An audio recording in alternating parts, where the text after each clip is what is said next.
स्टेसनमा रहेर आसनग्रहण गरिदिन र सम्पूर्ण खेलाडी सबैको भाइबहिनीहरू लगायत अभिभावकज्यूहरू र छेउछेउको सम्पूर्ण मानवहरूलाई स्टेसनमा रहेर म आसनग्रहण गरिदिनुको अनुरोध गर्दछु।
खोज्या है त्यसो भएको नाताले सम्पूर्ण पदविजेता भाइ बहिनीहरूलाई धेरै धेरै धेरै धेरै बधाई दिन चाहन्छु।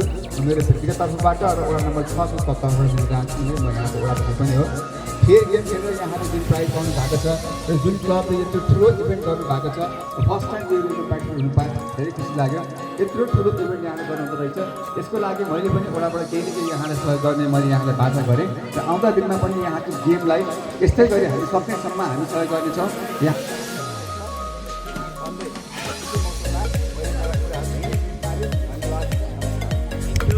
व्यक्त गर्न चाहन्छु। आगामी दिनहरूमा पनि यस्तै खेलहरू गर्न पाओस् भन्ने आशा गर्दै हजुरहरू समक्ष आजको यस first united district level taekwondo championship 2082 समाप्त भएको घोषणा गर्न चाहन्छु। धन्यवाद। जय टेक्वान्डो।